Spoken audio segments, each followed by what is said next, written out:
I really had to search for this. Look, I hate when you type something in and you get the results of people talking about the thing instead of the fucking thing itself. Like, I swear to God, the things I need to do.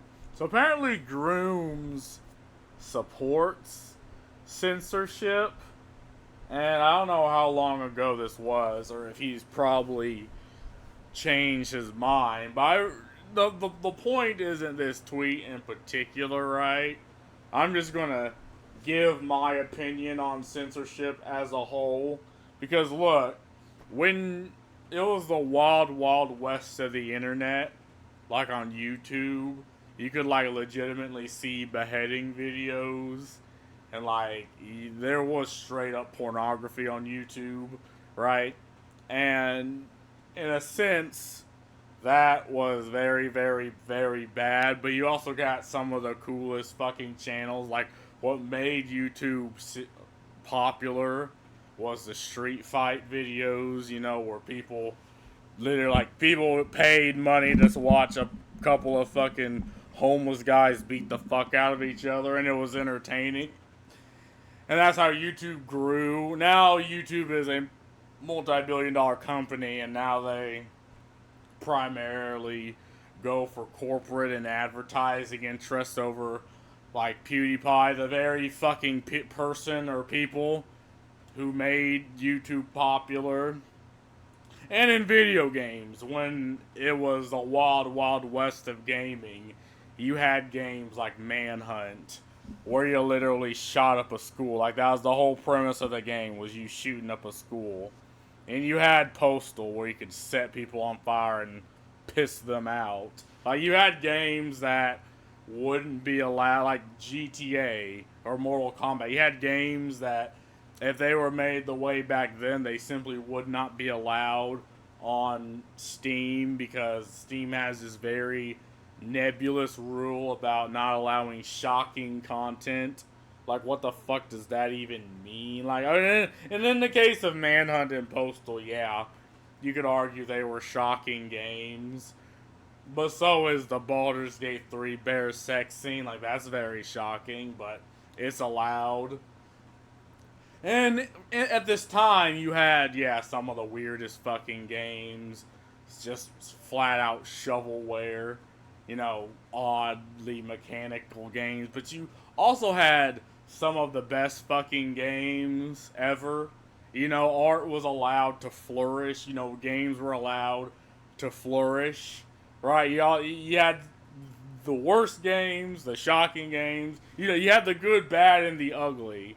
Nowadays, you just do not have that, because above, say, the ESRB, you had interest groups, ideological interest groups that will go after a product or people who consume the product, i.e., what happened in the Hogwarts Legacy situation, what happens in the, coffin of Andy and Lele.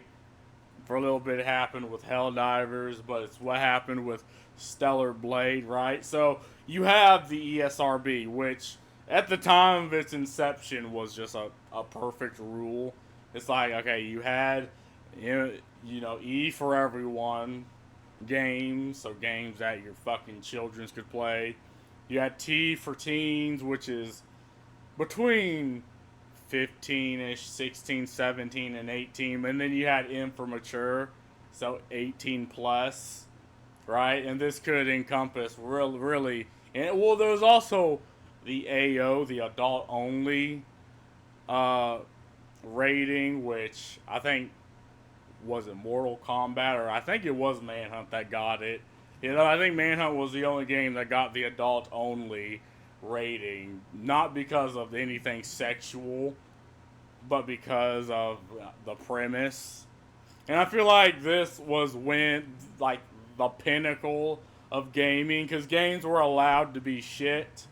Games were allowed to push the notion. Games was allowed to push the envelope, and because of that, you got good fucking games. You got games that could sell, and then you got cheaper games, right? Games were objectively cheaper when with the inception of the ESRB, right? Like the rule was perfect, but nowadays there are certain themes that you're just not, even if it's an immature game, right? There are still themes you're not allowed to touch. Otherwise, your publisher will censor you. Whole world governments will censor you. The platform you're selling on will censor you. And again, we're still talking an immature game, right? So there are certain games where you're not allowed to portray drugs or alcohol for any reason, under any circumstances. Because if you do, certain countries will ban your game, right? There are games where you're not supposed to show nipples or titties for any reason, even if it's an adult only game. Countries, the publisher, the platform you're selling on will fucking censor you. And it's like, well, hold on. We still have the ESRB, right? Yeah. But we also have these goofy addendums that don't prove anything. And again, you have the artist subjective crowd, but they objectively are fine with the way Western entertainment's going, and they're objectively not fine about the fact that entertainment from other parts of the planet, other cultures, other countries, are injecting themselves to the American audience and actually doing what Western entertainment used to do back then. But remember, back then they were evil, right? Because we're on this ideological crusade, right? So what they did was evil, what they did was bad, and we can do better. So hire our consultants, hire our HR ladies, hire our ideologically charged individuals that cost a lot of money, but and make the product objectively shit. So, and I just, so you have that, and I do not agree with Grummz, at least on this, right? I do not support censorship. Well, I support censorship if it makes sense, I suppose. So, no child, no sex, nothing sexual with minors, right? What's another one that literally anyone and their grandmother will agree with? Yeah, I mean, I think that's just about it. I mean, you've done this for us for decades over. You've done this for us for over a day. And again, this is coming from a point of revenge, what Grummz is saying. I don't think that's the mindset to have, because it takes two to tango in this situation. If you go after someone else for revenge, they'll go after back after you. And at the end of the day, nothing changes. Again, you need to create the change you want to see in the community. And again, I ain't shitting on Grummz, right? And it's not particularly about this particular post he made. I just, again, we had a perfect system, right? The system was so good, but you have people who I use ideology to uplift themselves, so they're in these positions of power, these very cushy, high-paying positions in companies, and they want to hold on to these positions as much as possible. And their entire job, right, as a hire straight out of university, is to look over the people who've been making games for 10, 15, 20 years and tell them how to do their job, right? And again, I had an artist that he made,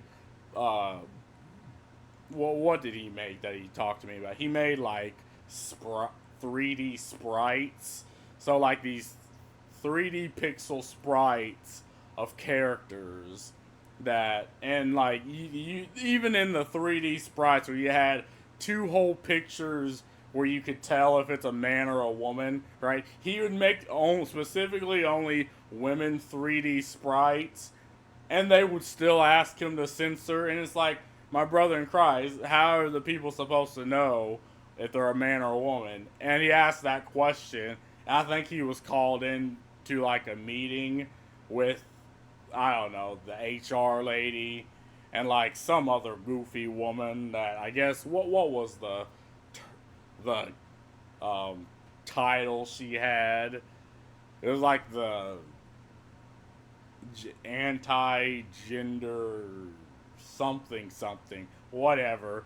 And like he just simply asked a question, and that he was being treated like a problem employee, right? So it's gotten this far, right? It's gotten to this point where even making a 3D pixel art of a female, it still gets censored. Like, let alone making, a AAA multi-million-dollar game where we have the technology to make them look better, but people put time, money, and effort to make them look worse, to make the female pixel in the game look objectively worse. It's like I swear they're scared of the feminine form. And I say this on Twitter, and I'm asked, well, go the fuck outside. And it's like, yeah, I take your advice, buddy.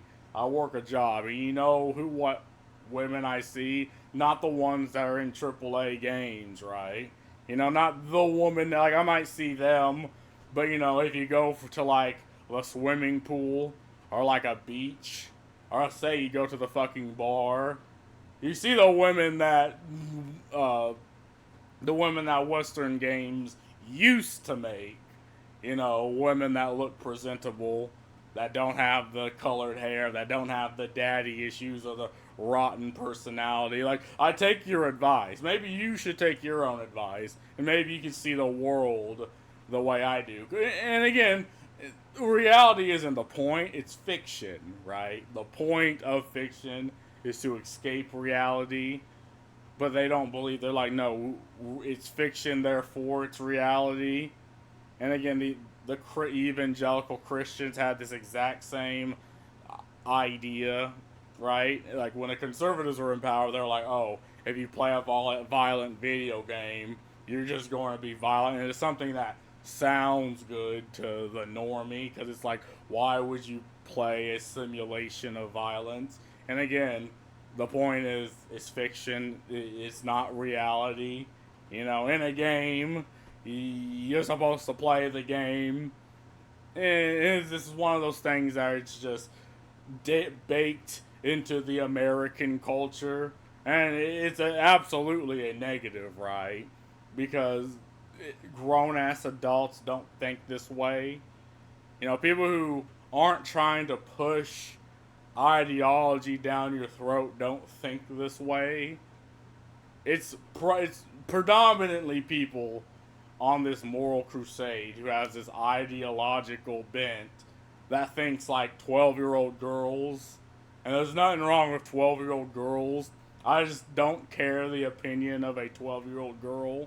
And I do not care the opinion of a grown-ass adult with the mindset of a 12-year-old girl. Like, I'm gonna be honest. Like, I'm gonna be that guy. Why should the games I play, the things I enjoy, be censored because someone who does not play video games, who haven't picked up a video game in their life, but they have this ideology which gives them the right to impose on me, a complete fucking stranger, what I can or can't play? Like, fuck out of here with that shit, man. Play whatever the fuck I want. Pussy. But anyway, that's all I gotta say about that. Peace.